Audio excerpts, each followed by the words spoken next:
What's up everyone, how are you all? Today we are back with another blazing Naruto story. What if Naruto's family saw him again, and didn't recognize their own son? If you enjoy then please like, share and do comments. What does one say to parents they haven't seen in nearly 3 years? Walking up that last step and entering through the front door is too strange. What if they don't even live here anymore? For all he knows, they could have moved in his absence. Unlikely, Sasuke berates himself. He's been trained to pay better attention to his surroundings. There is still an Uchiha family crest on the mailbox. His nerves are making him careless. Taking that last step, Sasuke shifts awkwardly on their porch and thinks ringing the doorbell is the right thing to do. Should he do it now? Isn't 10 p.m. on a Tuesday a little too late for visitors? Although he used to live there, so technically he's not a visitor, right? Or is he? Maybe his family held a funeral for him years ago after his sudden disappearance. How is he supposed to tell them he was kidnapped? They must have assumed something had happened after he didn't come home one day, but still, it's a shameful thing to announce. Perhaps he won't have to say anything at all. How will they react when they see him? Pissed? Well, maybe his father. What kind of kid gets into a car with strangers? Sasuke pictures the stern man asking. The kind that gets blackmailed. However, telling them that will bring up more problems.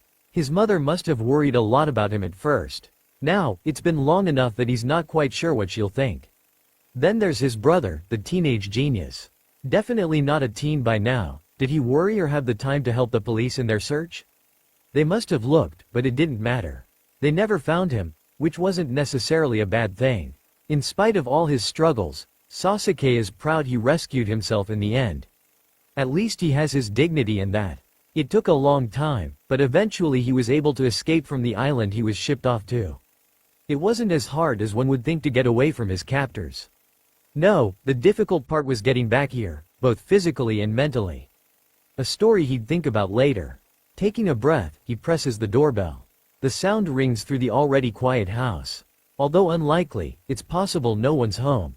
His mother was always a stay-at-home mom. She used to work with Sasuke's father, back before they got married, at the Uchiha security office, 1. So, she should at least be there if that was still the case. His father always worked a lot of hours. It wouldn't be too surprising if he isn't home. Itachi? Who knows if he still lives with their parents? He should be just old enough to have his own place by now. A chilly, fall wind runs through his white jacket, rattling the wind charm hanging off the dark porch light as it goes on to shake the nearby dying tree leaves. Sasuke impatiently shoves a fallen strand of hair out of his face. The silence stretches. How many seconds have passed? Or has it been a minute? Shouldn't there have been enough time to get to the door by now? Maybe this was a bad idea. His family must have forgotten about him and moved on. Who is he to drag up old memories? He could go back to sound and... The door opens. Sasuke feels a weight drop further down his stomach. This is the most nervous he's felt in a long time. He has to focus on his breathing so he doesn't take any sharp breaths. His mother stares. Sasuke notices her dark circles, but otherwise, she looks like she hasn't aged a day. Just when he thinks his mother's face cannot pale any further, her mouth falls open. Sasuke? Makoto's voice is hoarse. Not knowing what to say, he nods. And that's all it takes. She launches herself at him and squeezes. She's just as warm as he remembers, warmer even. My baby, where have you been? Wait till your father sees you. Do you have any idea how worried we were? Are you okay? Just, where have you been? She pushes back, her hands on his shoulders. She's looking up at him, eyes wet. Oh, look how big you've gotten. He is about 3 inches taller than her now. The weight has climbed its way to his throat. I'm sorry, is all he can say in response. He has always hated upsetting his mother. Choking back a sob, she hugs him again. He finds himself awkwardly patting her back, not having much experience in comforting others. Makoto, what's going on out? Is that Sasuke? His father exclaims. After another moment of disbelief, he now has 4 arms around him instead of 2. This is the first time Sasuke can recall Fugaku voluntarily hugging someone other than his wife.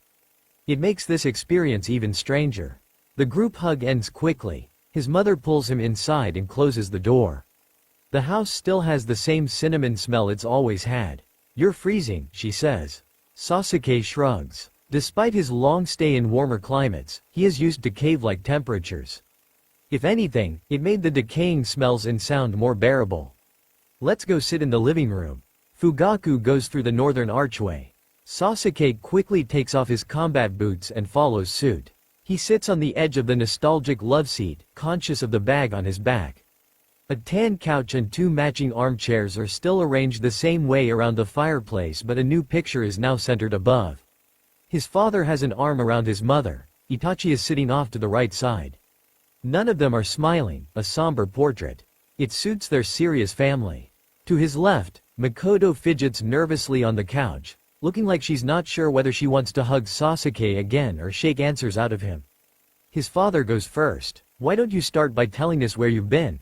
It's humiliating to admit he was whisked away by a recruiting blackmailing crazy who fancied himself a scientist. Did he also mention the rumors of the man being a bit of a pedophile? Rumors generated by the man's bad habits, persona, and the fact that the guy preferred to perform his experiments on the young nonetheless. Sasuke had never seen any evidence other than creepy stares and lip-licking. His virgin ass survived, but still, his reputation would be more tarnished than it already was. Back to the point, the Uchiha family is known for their protection and security services. Sasuke is the first one of them to ever have been kidnapped. Although, technically speaking, he ran away. He had gotten into the car with Orochimaru willingly, more or less. That doesn't make Sasuke any feel less embarrassed. After all, saying he left on his own will make his mother feel more upset. Therefore, I was on an island off the coast of Sound Country. He looks up at them. They are waiting for more of an explanation. It's one of their military testing sites. What on earth were you doing there? His father's nostrils flare. The man has always been lacking in patience. Sasuke continues as if he wasn't interrupted. I was taken there for an experiment. The scientist wanted to take Naruto instead. I couldn't let him. There, the embarrassing truth was out. They can think whatever they like. Orochimaru was trying to approach the blonde. Sasuke, being an Uchiha, wasn't about to let anything happen to the Fire Lord's only son. He had intervened and threatened the curious man to take him instead. Fortunately, the psychopath had humored him and ushered him to the car. Did Orochimaru know who his first target was? Maybe. Did he care about the possible war that would have caused? Probably not. Going with him was the best and worst decision Sasuke had ever made. His best friend wouldn't have lasted in Sound. Not only that, but the political ramifications that would have occurred had Naruto been taken. Even at 12, Sasuke hadn't wanted that to happen. The knowledge that he was paying the price for the safety of his family and friends is what got him through the next 3 years in hell. Naruto probably never even noticed his sacrifice. To him, it had to have looked like Sasuke stood him up one day when they were supposed to meet after school. Later, he must have learned that the Uchiha got snatched. That was better than the truth. Oh, Sasuke. His mother grabs his hand and looks at him with clear pity in her eyes. Maybe there is a little bit of pride in there too. She's going to cry again. Sasuke doesn't know how much more of these feelings he can take. Mostly, he is only used to caution, disgust, frustration, boredom, and, sometimes, a little excitement. Those are normal. These emotions of guilt and shame need to be disposed of. He just wants to leave. Standing up, he notes that his father is still giving him a dumbfounded look. I should go. Makoto stands, hands now placed firmly on her hips. Don't you dare. We still have a perfectly good room upstairs with your bed in it. Isn't that right, Fugaku? That seems to break the man's uncomfortable stare. It's a little musty, but I'll go retrieve clean sheets. Good, I'll make some phone calls.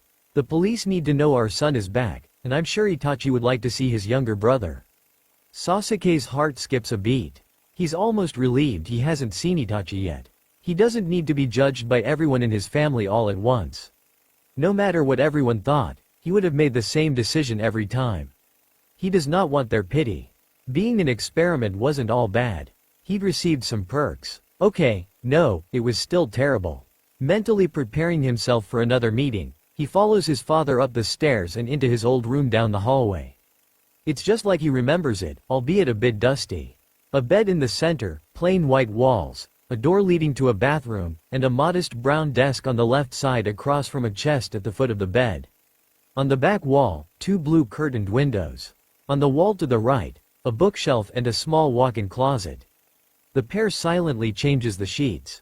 After, Fugaku mutters something about calling Minato and checking on his wife and exits the room with the old sheets in tow. This leaves Sasuke to finish putting on the pillowcases and throwing on a comforter. His father probably decided to save any questions for another time when he can stomach more answers. Done with the task, Sasuke rubs his eyes, shrugs off the backpack and falls onto his bed. He just wants to sleep. The past few days he's only been able to squeeze in a nap here and there. It wasn't easy finding a way to travel back to Fire Country. It doesn't help that his time in sound has trained him to wake at the slightest noise or change in air pressure. Unfamiliar environments are the worst places to get any sleep. He is lying down on his bed, a cheap cot in the corner of his dark room. He doesn't have a blanket, but at least he has his own space. Not everyone here is so fortunate. He rolls onto his back and ignores a scream. After 7 months here, he's almost learned to sleep through them by now. However, that last one seemed to be more high-pitched than usual. Orochimaru must be working on something new. Something painful. Sasuke hopes it fails. He doesn't need them to try it out on him too. He's had enough modifications. Honestly, he's surprised he's still alive. The screaming continues and then there are scales. Scales. Moving over his leg. Damn it. Another snake is in his room. It seems to be curling around his calf. He subtly looks down and makes out the figure. His eyes adjust. Everything lightens and switches to shades of green and black. It makes it difficult to tell the color of the reptile, but Sasuke recognizes that pattern. This snake, in particular, seems to like to crawl into his room once a week or so and curl up for warmth. If it would go back above the ground, it wouldn't have to deal with the cold temperatures here. Sasuke leaves it be. It's not like he was going to get much sleep tonight anyway. Suddenly, a familiar scent hits his nose. Sleeping gas. Jumping up, he ignores the hiss and the bite to his leg. There are more important things than poison he's practically become immune to. Sasuke can't breathe. He stumbles to the door to find it locked. Not surprised, he tries pulling on the handle anyway. It doesn't. The sound of the carpet getting pushed down near the end of the hall alerts his conscious mind. His eyes snap open, left hand automatically going for the switchblade in the pocket of his pants. His thoughts catch up to his actions. He's at his parents' house, not in some underground research facility. He releases the handle and closes his eyes. It's hard to judge how long he has nodded off for. His stomach feels a little squished from lying on it, so maybe an hour? The footsteps are heading this way. Not too long after, a knock sounds on his open door. He already knows it's his mother without looking just by the faint smell of her vanilla perfume. He opens his eyes to be polite. "Sorry, I wanted to let you rest a little more but I couldn't help myself." "Are you hungry? When was the last time you ate? I can warm up some leftovers from dinner." He rolls over and sits up, never one to pass up his mom's cooking. "It has been a while since his last meal. I'll follow you into the kitchen." Pleased, his mother gives him a smile and turns back. "Your brother will be here in an hour. I'll prepare something for him as well." He follows her downstairs, through the hallway and the area with the breakfast nook before they get to the kitchen. What has Itachi been up to? School and work mostly. He went back to the university to get his doctorate. This is his last semester before he graduates. Makoto opens the fridge and pulls out some Tupperware. Sasuke has to raise an eyebrow. For Itachi, that was probably taking it slow. He had just earned his master's degree when Sasuke left. Itachi was 15. He seemed content working with their father at the time. He's not planning on taking over the family business? He's been working the job on the side. After you disappeared, Sasuke's mom pauses after setting a pan out on the stove. Well, let's just say Itachi became distracted. Wah, Sasuke starts. Anyway, his mother cuts him off. I notified the agency and local police station. We will be going down there following a scheduled checkup with the Tsunade tomorrow morning. She turns back to put the leftovers in the pan, making it clear the conversation was over. Sasuke stares at her back. His father and mother were very adamant in teaching their kids manners. Although Itachi seemed to be instinctively born with them, it took Sasuke a little while longer to perfect them. Now, here she is, cutting him off to change the conversation. Alarm bells inside his head flare. Something strange happened to Itachi. That wasn't the worst of it, though. They scheduled Sasuke a doctor's appointment. Did they not hear him when he told them he was an experiment? Or maybe it was because they heard him. Fuck, is there a way to get out of it? They're not going to like what they find. Maybe he could play the trauma card? Could he handle the embarrassment if he did? Were they going to make him see a therapist next? I'm going to add some vegetables. How does a salad sound? Fine, Sasuke absent-mindedly replied to his mother. Tomorrow is going to be even worse than tonight. What if they kept him in the hospital longer so they could do more tests? What if Fire's government got involved? If they wanted a weapon, Sasuke was already planning to start working for his father straight away. But he was going to do things on his terms, not theirs. Sasuke did not come back so he could be a lab rat soldier again. He just wanted what was left of his life to be normal-ish. See the family, make sure his ex-best friend was living a good life, attempt to start an alliance between a broken Sound and the thriving Fire Nation, and work in the family business. Those were the only things he wanted. He was going to make sure he got them. It doesn't take long for his mom to finish heating up dinner. She sets out 2 plates on the counter and starts dishing out the pasta. You've been quiet, something on your mind? Not anything special, he shrugs, silently counting all the tomatoes she adds to his portion. He likes the fruit, but this is a little extreme. She notices his stare and gives him a wink. I thought I'd give you some extra. Who knows when the last time you ate fruits and vegetables? I actually had some this morning on the way here. Good. So, what? She is interrupted by the sound of the front door. Sasuke lets out the air he was holding. He doesn't want to answer more questions about his time in Sound. His parents were always good on only focusing on the present. Any arguments or awkward interactions the night before had always been ignored. He doesn't want them to change things now. Mother, Itachi calls out despite the fact that it's near midnight. We're in here, dear. You got here fast. She looks back from the open entrance to pour a second cup of water out of the filtered pitcher. His older brother comes rushing to the kitchen and momentarily freezes. Sasuke is able to get a good look at him. He appears mostly the same. The hair is a little longer and his face is thinner than it ever has been. The shadows under his eyes change his appearance to a man older than one in his early 20s. Shit, you've gotten old. Surprisingly, this comes from Itachi. Itachi, watch your language. Ignoring their mother, Itachi approaches him with a stiff stance. Sasuke has always had trouble reading his brother. His facial expression was normally neutral, and his body movements never give anything away. Even now, with his military training, it's hard to tell what the man will do next. Itachi's right index finger twitches. Maybe a punch then? It would make sense. He did cause them a lot of trouble. Sasuke mentally braces himself but tenses up even more when he receives a hug instead. You can't just go away like that, is whispered harshly into his shoulder. It's both sad and relieving to know Itachi has missed him just as much as he missed his brother. It is hard to admit, but he had been scared his older sibling would hate him when he got back. Itachi has always been one of his most important people. Before leaving, Sasuke was closer to the young adult than he was to his parents. It was hard for anyone to dislike Itachi. His calm, gentle but imposing demeanor earned him a lot of respect. Not only did he have good looks and an impressive IQ, he had a talent with athletics. It's not much of a stretch to say his brother can accomplish anything he puts his mind to. For Sasuke, Itachi was always unreachable in many aspects. He may have resented the older a little for his perfection, but it seems silly after the years Sasuke spent away from his family. Disregarding a suspicious sniffle coming from his mother, he lets himself relax into this hug. Closing his eyes, Itachi smells like home. The cucumber melon scent reminding him of the times his brother would carry his on his back. Also, there was a subtle coffee aroma underneath. Despite the fact that Itachi spent a great deal of studying, he always would make time for Sasuke when he could. Time he could have spent with friends or classmates instead.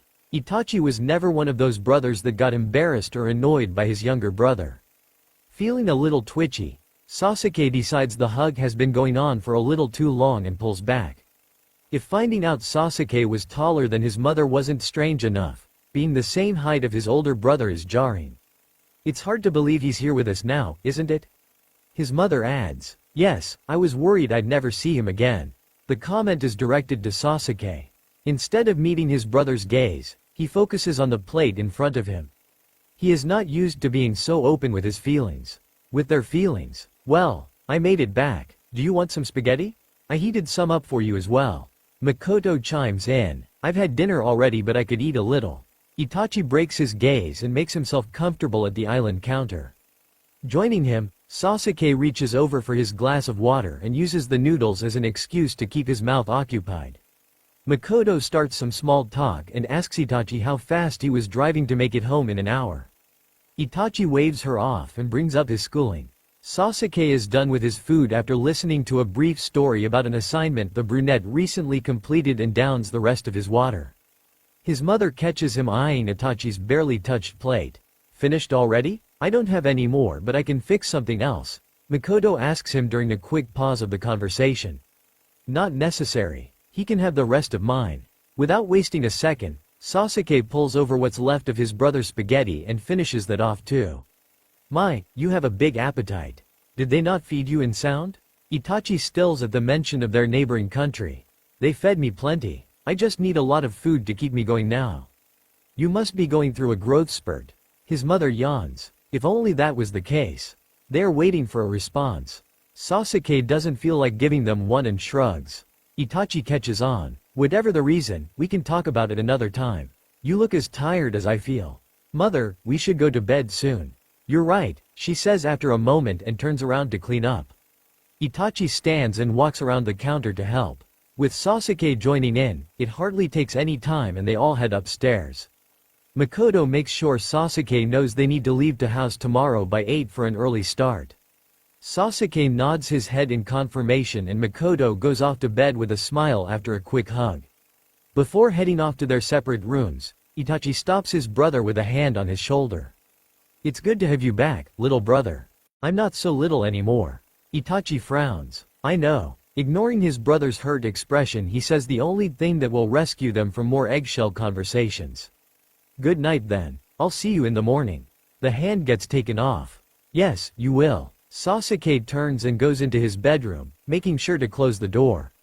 Tomorrow is going to be painful, but at least today is over. In fact, the next day could even be worse, but as Naruto used to say, baby steps. Sasuke goes over to his black bag and pulls out the pair of sleeping pants and his towel. Not much is left in there. A bottle of pills, a comb, deodorant, toothbrush, toothpaste, shaving cream, 3 USBs, and 1 extra change of clothes. He finished the meal substitution bars on the way here. Minus the pills and USBs, everything in there is replaceable in case he needs to ditch the thing on short notice. Not sure if his bathroom is still stocked, he opts to just take the whole bag. He spends some extra time in the shower, a hot shower, because it's a luxury he hasn't had in a long time. Rinsing off in sound was short, cold, and usually public. Picturing his father knocking on the door and telling him to stop wasting water, he reluctantly turns off the tap.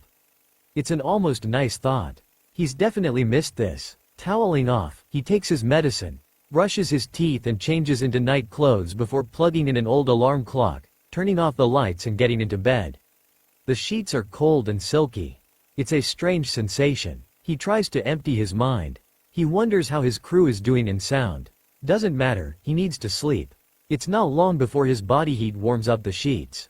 Hot, Sasuke pushes off the blankets and rolls to his left side. Clearing his mind of any stray thoughts is easier said than done. Maybe he is having trouble because of the nap he took today.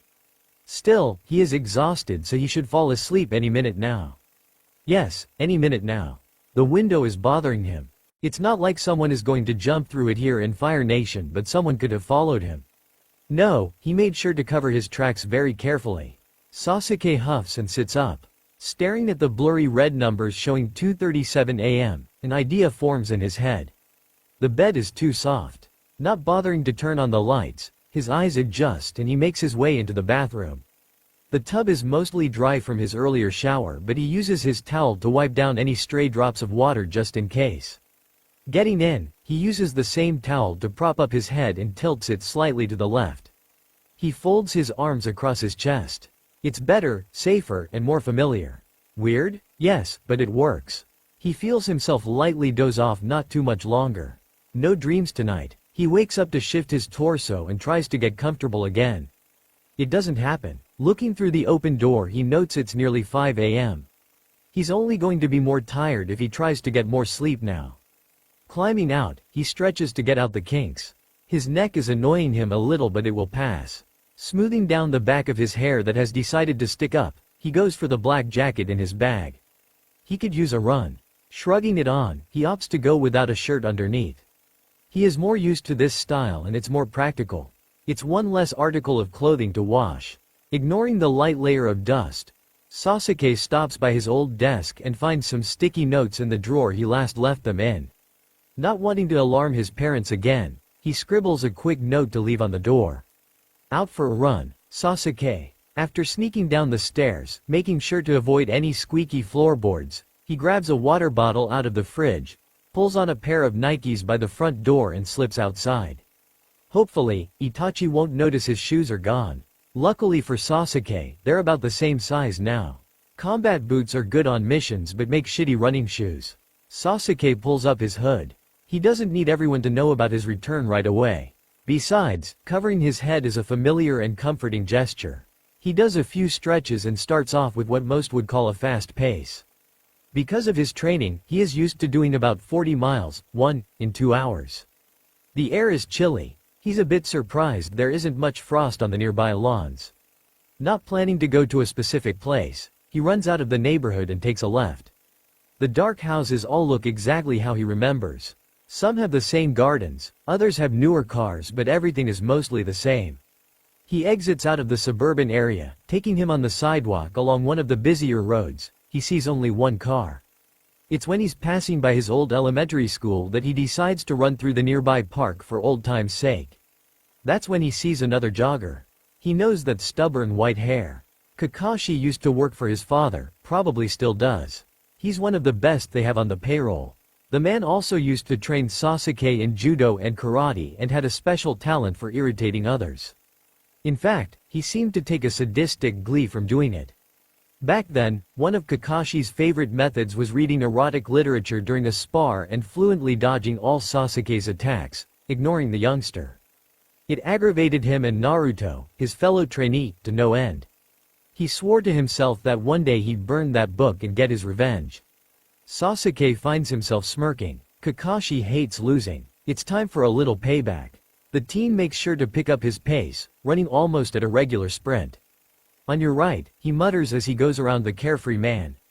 It takes him a little under 5 minutes to go around the mile-long trail 2 times and lap Kakashi at the halfway point. On your right, he calls again, noting the man has sped up a bit. Surprisingly, the plan is working. Sasuke approaches him a 3rd time. On your right, he notes with smug satisfaction that the older man is breathing a little bit heavier than before. It's not enough. Kakashi has always been difficult to rile, but at least it's progress.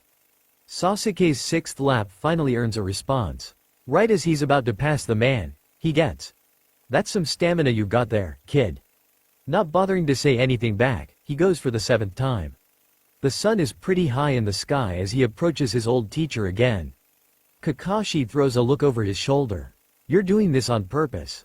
Do I know you?" Dodging to the left this time to hide his face, Sasuke doesn't answer. He decides to give up the game, for now, and exits the park. Kakashi is smart, and sometimes a gossip. Sasuke doesn't need people bombarding him later today. His family should be making a formal announcement soon to avoid new rumors. Sasuke wouldn't mind waiting longer, forever, for the statement to get out, but, like a band-aid, it's better to get it over. He's spent enough time outside anyway and should go back if he wants to shower and have breakfast before they leave.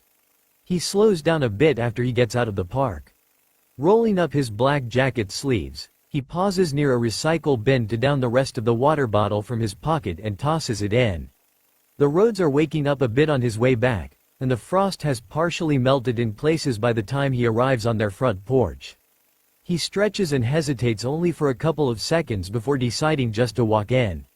The smell of his mother's pancakes hits him as he enters. He takes off Itachi's shoes and goes straight to the kitchen for a drink.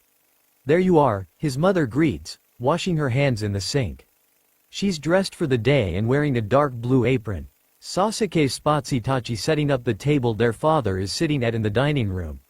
"I left a note on my door." He goes over to the fridge and grabs another water bottle.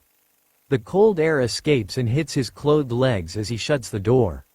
"I know, I saw it, but I didn't think you'd be out for so long. You're all sweaty." She frowns at him, drying her hands on a cloth. He drains the bottle and goes to fill it up again from the filtered tap. "I ran about 23 miles in 2 hours, of course, I'm sweaty. He could have run farther at a faster rate, but he didn't want to draw much attention to himself. Ah, if only he could have gone at his fastest speed and lapped the man 14 times. That would be an expression worth seeing. His mother hands him the same towel to wipe the perspiration off his face. Are you training for a marathon? Itachi dryly asks from the other room. He finishes wiping off his forehead. No, just getting some exercise. Fugaku finally looks up from his newspaper. What are you wearing? Sasuke looks down to see a sweaty, defined six-pack on display under an unzipped jacket with his happy trail starting from his belly button leading down into the black sweats. A bit too risque for this family, but he liked the jacket because the hood was long enough to hide his face. I need to do some laundry, is his excuse. More like some shopping. His father looks back down at the paper. We can do that afterward. Makoto carries a pitcher full of orange juice to the table. Sasuke mentally groans. He hates shopping, especially with his mother. Can't you do that during my appointments? And leave you by yourself? Nice try. Besides, she adds as an afterthought. I don't know what will fit you now. We're about the same size now. You can see if any of my clothes fit. Not like that, though, you smell. Itachi kindly informs him as he gets silverware out of a drawer near Sasuke's hip. The teen tucks the towel in his pocket to take with him. I'll take a quick shower and be back down for breakfast. You'd better hurry, we leave in 30 minutes. Makoto finishes filling up the glasses on the table. I will, he calls, heading back to his room. True to his word, he takes 10 minutes to shower and put on his other change of clothes, making sure to slip one of the jump drives in his pocket before heading back down for breakfast. They have already started without him, but it doesn't bother Sasuke as he finishes 8 pancakes and helps with the cleanup.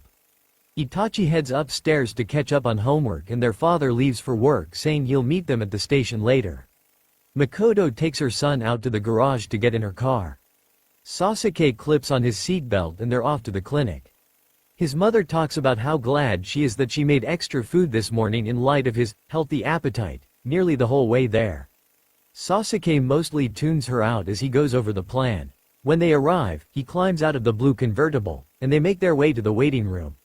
Unluckily, this seems to be a favorite time for a visit. Sasuke slips into a chair near the back. Hopefully, there won't be anyone there who will recognize them. The Lady Uchiha goes to check in and makes herself comfortable on one of the waiting chairs next to his. As she fills out his information on a clipboard, Sasuke looks up and spots a television mounted on the wall to the left. The news is showing. It's better than some gossiping talk show or magazine. A name flashes on the bottom of the screen that catches his full attention. He checks to see if his mom is paying any attention. She's not. After his strange appearance 2 years ago, Sounds vigilante, Taka, has been strangely quiet as of late. It's most likely due to the crime rate, which, within the last month, has drastically plummeted. The female news anchor states, while it was nearly impossible to get into the country before, the borders have now been opened for trade as per the demand of its newly appointed leader.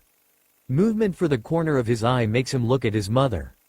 She's now focusing on the TV. It's moved on to Kimamero's press announcement delivered recently. Now that we have graciously been freed from the oppression of dictatorship, our government has reformed as a democratic republic. The young man pauses for the cheering to die down. For too long have our citizens lived in poverty while the feudal lord sat back and allowed Orochimaru to leech all the funds for his twisted experiments. For too long have our children starved while our previous leader grew fat. For too long have the poor been denied an education and financial aid. For too long have our young men been stolen and drafted into the militia. No longer will we suffer. We are free. More loud shouts and whistles. Sasuke is impressed. The usual stoic-faced man he worked with in sound is giving a motivational speech. Karen must have written it. We have many natural resources and much to offer neighboring countries. We will establish more trade networks. The money will come, public schools will be built, and the hungry will be fed. Kimimaro doesn't he wait for the happy exclamations to quiet down this time. Instead, he yells the end of his speech into the microphone.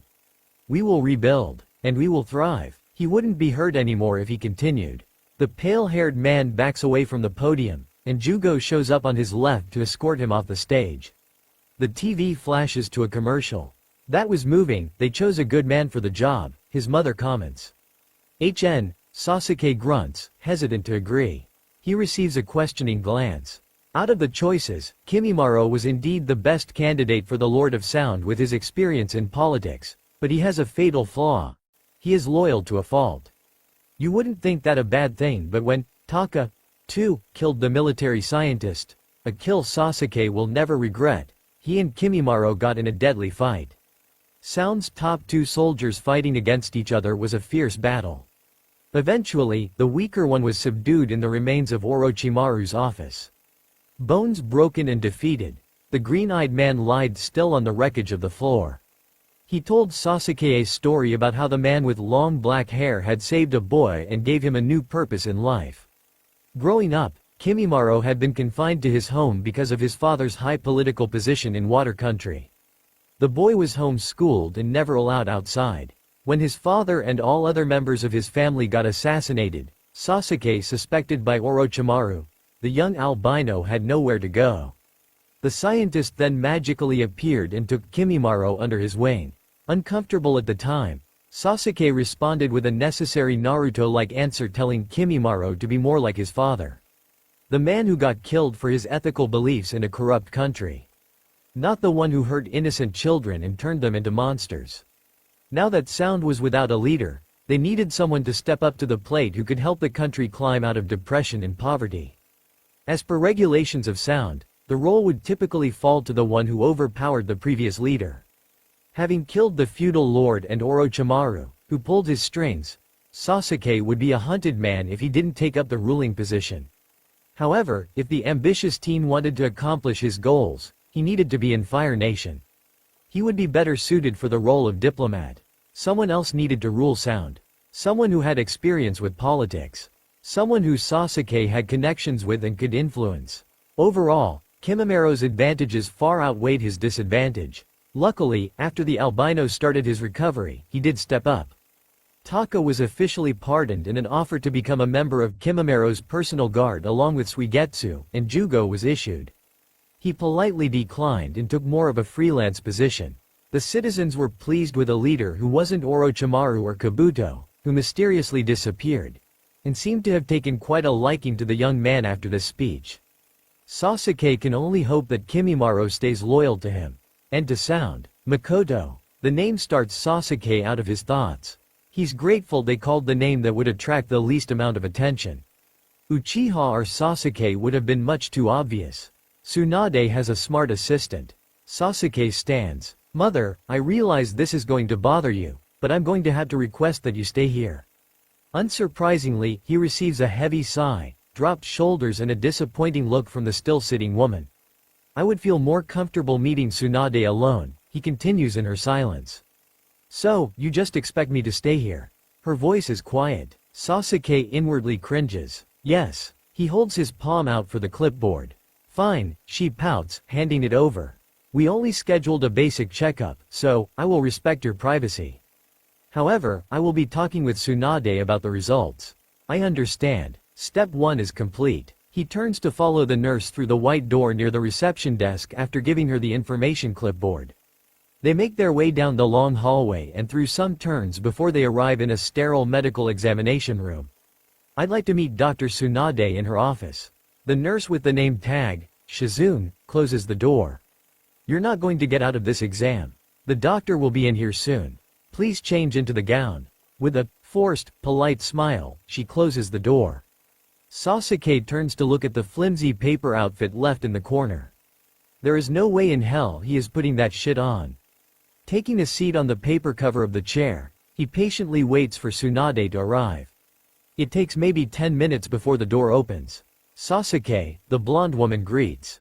It's been a while, I was shocked to receive that emergency phone call last night. You're lucky I owe your mother a favor. Normally, I have a very busy schedule.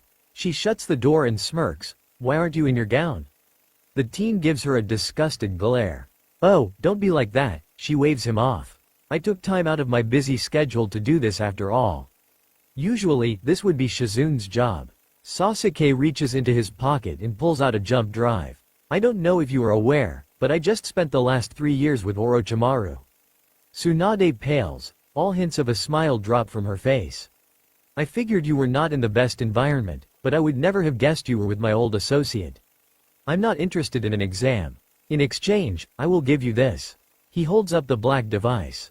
On it, you will find my current medical history, advanced medical technology beyond anything you have ever seen, all of the research for any surgeries performed on my body, and a few additional experimental projects. I've already gone through the files and deleted some of the darker ones. Sound doesn't deserve the technology falling into the wrong hands. The corners of her mouth turned down. If you're trying to bribe me, you are doing a terrible job. Sasuke sets the SanDisk next to him. It's not a bribe, it's a compromise. No need for an examination, will just bring up questions when you can find all the answers on here. We don't need to waste our time. I promised your mother I would give you an examination, she says firmly. And you will after you have been through these files. This way you won't have to stop every 30 seconds when you find a discrepancy.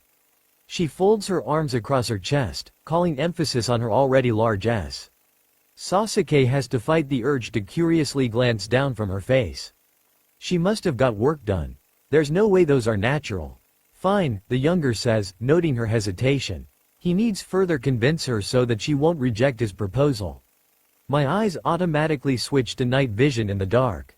Orochimaru made adjustments, so my NCOR-1 has been turned off, and I produce less myostatin, 2, which gives me nearly twice the amount of strength and speed than the average male. My metabolism moves quickly, so I have to eat a lot. He also installed a bionic ear that increases my hearing range, balance, and equilibrium. Lastly, a cosmetic effect was added in so I wouldn't look like the fucking Hulk. It was important to keep my appearance mostly reasonable so that I could blend in with the average athletic citizen. Tsunade's mouth opens, but Sasuke keeps going, not interested in hearing her disbelief. I am not going to be another test subject. Take the offer, or I leave. After staring down at him for another minute, she concedes, alright, I don't have time to argue. She picks up the jump drive. I'll look at this and phone when I'm ready to set up an appointment. But next time, you do what my assistant says and change into your damn paper gown. Fine, he agrees. At least he wouldn't be subjected to the gawking and prodding today. Fine. She turns to leave, but Sasuke has one more concern. My mother is going to ask you about today's appointment. She looks back at him and scoffs. Brat, I'm not going to tell her you chickened out. I'll make up some excuse about waiting for the test results to come back. In the meantime, your body is very strong. Now, scooch on out of here. He exits the room. I didn't chicken out, I'm saving his time. Keep telling yourself that. You should be able to find your way back to the waiting room. The sound of her heels clicks as she makes her way towards the left hallway. Ignoring the urge to tell off the woman, Sasuke returns to where his mother is sitting. She grimly looks up from her cooking magazine. So, she said I'm very fit and has to wait for some test results to come back. I'm still calling her tonight. She closes the glossy pages and sets it down on the table next to her. You're just like your father. Standing, she rolls her eyes and slides her purse over her shoulders. It doesn't take them long at all to get back in the car and arrive at the police station. They go in, and his mother speaks to the receptionist to take care of her missing person report. Not too much later, Sasuke oddly finds himself in an interrogation room sitting across from Hiyashi Hyuga, a federal officer.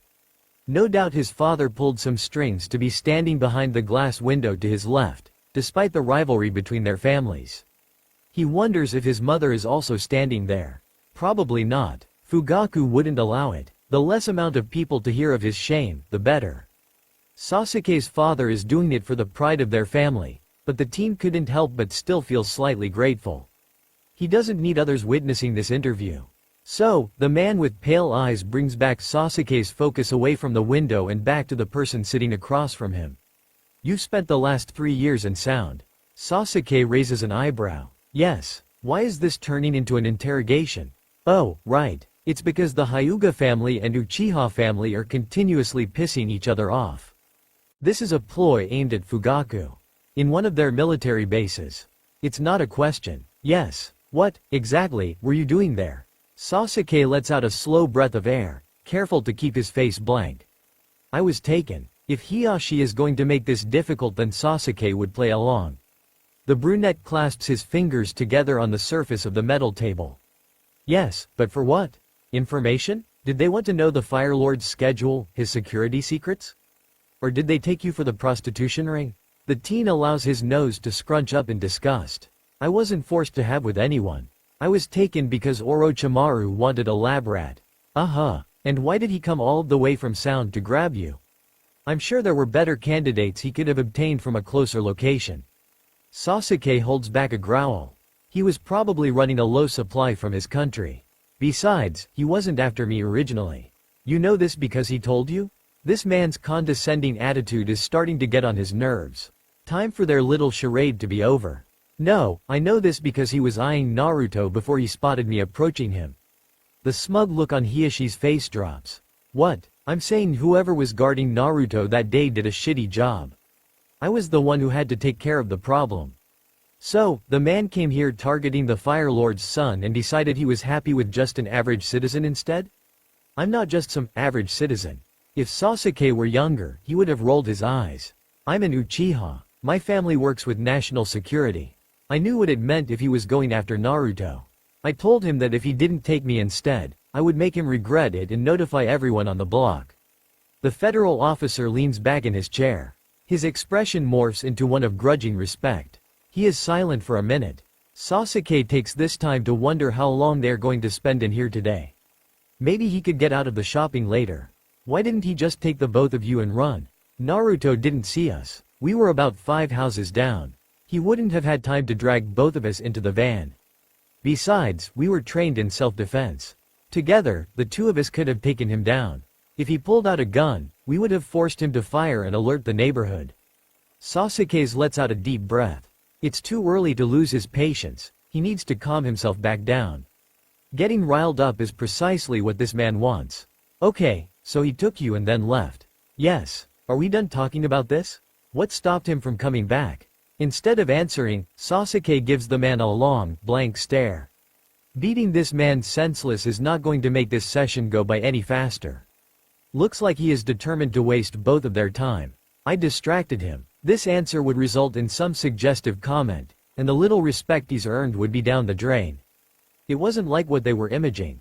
Orochimaru was indeed creepy, but he knew better than to mix business with pleasure. The teen just made sure to more than surpass any expectations the scientist had of him. It kept the man busy and focused on him. While in Sound, Sasuke had become Orochimaru's final product, of sorts. Any projects performed on his body had been tested and perfected on countless other bodies first. As a result, he became their finest military soldier. To be clear, Sasuke didn't spend his entire time on that horrible island. That was just their base location. Most of the last 2 years were spent doing work for Sound's leader. A lot of jobs he did were in other countries, so it was necessary to keep his well-known Uchiha features hidden with a disguise. Orochimaru showed amusement with his attempts and even helped design Sasuke an outfit. As Taka, his clothes had consisted of black boots, dark pants, and an open white jacket with a modified hood that pulled far over his face. The unique material went down to his nose and allowed him to see through the fabric without having to lift his chin. There were also attachments where the hood met the collar to make it difficult for the cover to fall back. Very convenient during altercations. The jacket also had a hidden sheath on his back that had a slit where the hilt of his katana would stick out. Orochimaru designed the front of the jacket to stay open as a taunt of, "You can't touch this." Or at least Sasuke would like to think so. The eye candy alternative was more demeaning. He actually wore the jacket yesterday. With the hood down to cover the empty sheath opening, it looked like your average, everyday teenage outfit. Naturally, he made sure to hide his katana before visiting his parents the day before. A shift in the posture of the man sitting across from brings his focus from the man's nose to his rising eyebrow. Sasuke has been staring for quite a while. Great, now they are thinking the worst. I made a deal with Orochimaru. Offering UAL favors? The gleam in the interrogator's eye is back. No, fuck you. Sasuke snarls before he could stop himself. Clenching his jaw, he relaxes back in the chair to try and calm himself down. I would consent and cooperate with all medical procedures they wished to perform on my body. I also helped them with a few military operations and worked for them as a soldier. The sooner they finish this, the better. You expect me to believe that this was enough for them to change their plans of taking Naruto? Orochimaru never changed his plans. He still wanted revenge against Minato. After all, it was the man's fault he didn't become Fire Lord and was exiled from the country. He fires back quickly. Don't speak so disrespectfully about our leader, boy. Hiyashi, you're done. Switch with me. An intercom voices before Sasuke can curse the man's lineage. A good thing because his father would have him grounded for the rest of his short life after hearing one of the extensive expletives he learned in sound. They could get quite vulgar. Or, maybe, Fugaku would have praised his son for shaming Hiyashi. Hard to tell. Ibiki strolls in. Sasuke remembers seeing his scarred face around when he was little. The man took enjoyment from intimidating everyone he could. It looks like they sent in the big guns.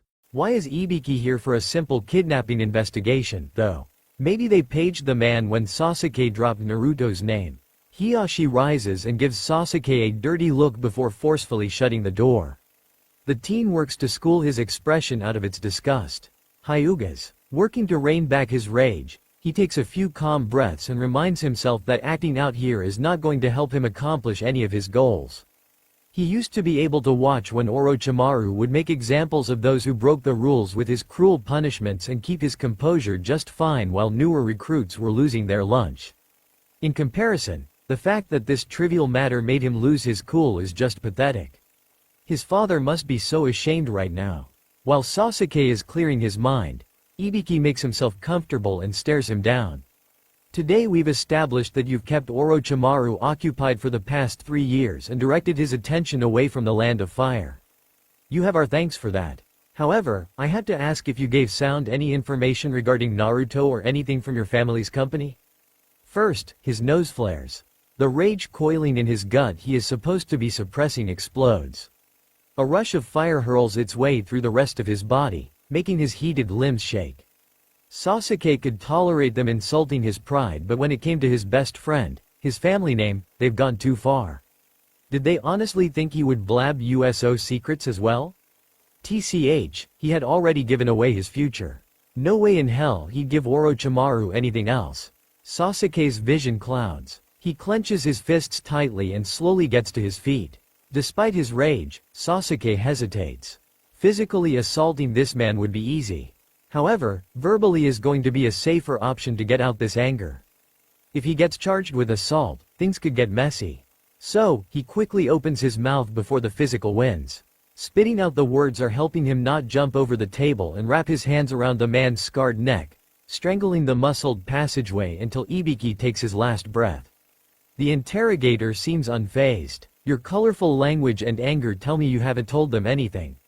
Luckily, it seems Orochimaru has not tortured you for information. Just another security question. You said you were working for their military. Are you currently acting as a spy for Sound? Taking a step, he really is going to tear this man's head off. Sasuke is shouted on his second step.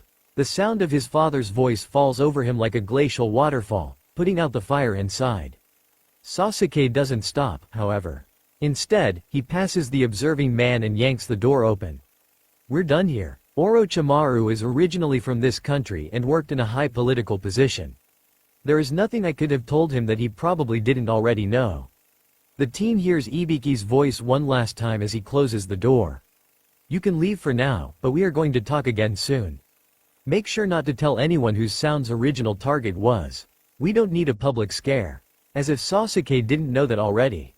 The younger Uchiha walks out the hallway and decides not to let this incident get any further than it already has.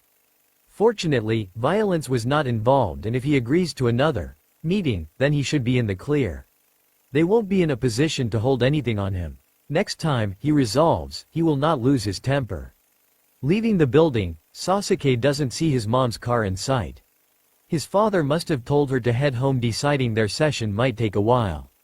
Not in the mood to deal with any more people, Sasuke runs at a regular pace for a couple of miles towards the surrounding woods on the west edge of the city. He looks around and makes sure no one else is in sight before smoothly clearing a brick fence dividing the city and forest. He goes all out. Trees are coming at him left and right, but with his reflexes, it's easy to jump and dodge around them. Being careful, he also watches for stray roots or branches. The wind on his face and stretch in his leg muscles feels amazing. Running has always been his favorite way to get out his frustrations. Sasuke sprints for a good while before he decides that he's pushed himself far enough. Who knows how far away the city is now? Stopping near one of the larger trees, he hoists himself up on a thicker branch and sits, making sure to stretch out his legs. The day is just getting into the evening, so the birds are chirping as loud as ever as the sun peeks through the leaf canopy above. The noise is better than moving cars. More peaceful. The fall air is crisp and clear. Before Sasuke knows it, he dozes off. The teen doesn't know how long he sleeps, but a hornet buzzes by and snaps him back to reality. Looking up through the leaves, the sky is getting dark. His parents are going to be pissed. He needs to get back. They probably are sitting at home, worried over another one of his disappearances. Sasuke jumps down and brushes off his pants. He rushes through the trees once more for a while until he spots a familiar-shaped rock that stops him in his tracks. Ignoring the cloud of dirt he kicked up with his sudden stop, he eyes the large boulder, and an old, forgotten memory stirs up. His 7-year-old self is exploring the woods despite his family's warnings about being out there alone. He had snuck out the back, wanting some time to himself.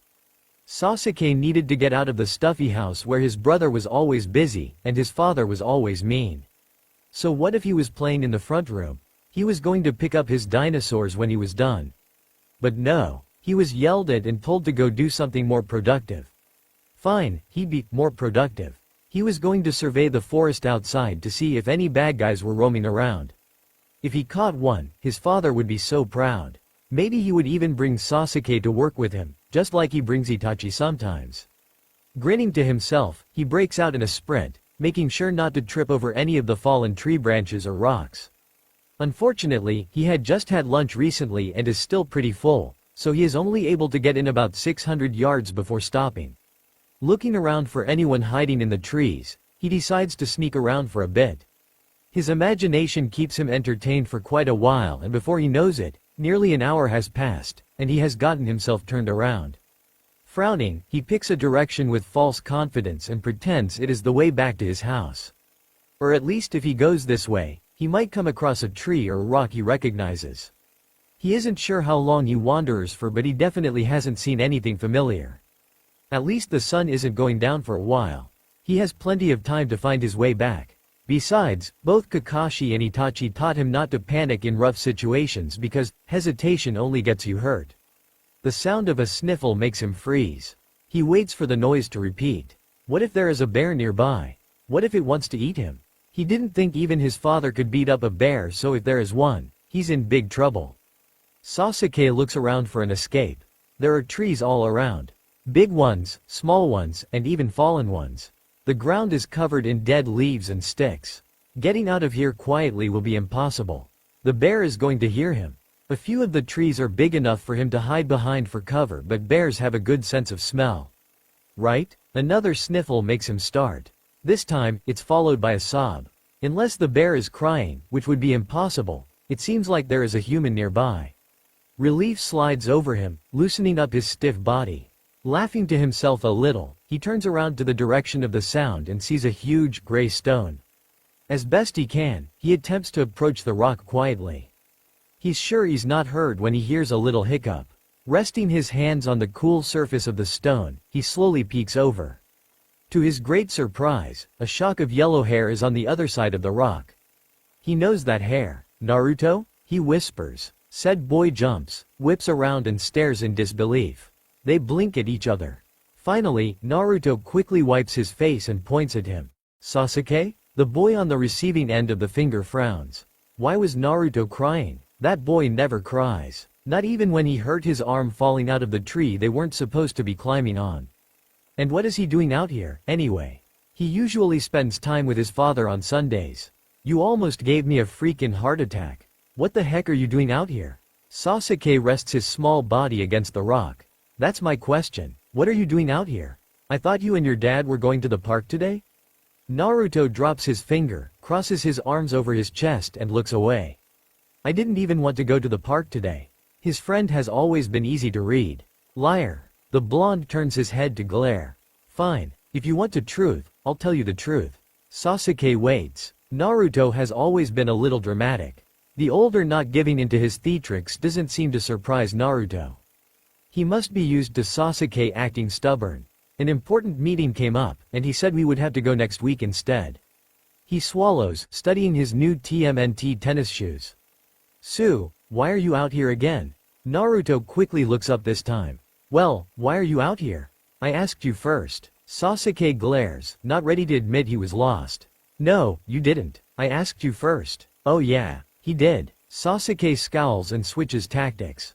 You're here because you got turned around and didn't know how to get back. I know where we are. I ran away, and this is my new home. Dad is always busy and doesn't care about me. Nobody is ever going to find me out here. The tears are collecting at the corner of his eyes again. Sasuke ignores his discomfort and pushes back his anger. Naruto has the coolest dad ever. Minato dedicates an entire day to spend with Naruto each week. Sasuke is lucky if his father even acknowledges his presence during meals. He doesn't want to argue with Naruto about this right now, though. It always turns out the same. His best friend reminds him he may have Minato, but Sasuke has Itachi and Makoto. At least Sasuke has a mom and a brother. Clearing his head a bit, he finally responds. I found you. This catches Naruto off guard. His brows furrow and he pauses as if he's not sure what to say. Finally, his expression softens and he stares Sasuke in the eyes. Yeah, I guess you did. Feeling uncomfortable at the bright smile directed at him, Sasuke turns to an insult. It wasn't hard, I always find you. You've always been terrible at hide and seek after all. It has the opposite effect. Naruto's smile grows even larger. His best friend teases him for a while until they hear dogs barking in the distance. The Inuzuka family shows up and is surprised to find Sasuke with Naruto. The two get taken back and loaded into a pickup truck with the huge dogs crammed in the cargo bed. Naruto gets dropped off first, and his disheveled father hugs him from outside their house and hurries him back inside after a nod to the driver. Sume nods back and turns to look at Sasuke in the back seat as if she's not quite sure what to do with him. How'd you find him? It just happened, Sasuke shrugs. He doesn't have a better answer than that, and he's not one to believe in fate. She grunts and starts the truck, driving the mile back to his house. Before jumping down, he thanks her and heads up to the front door.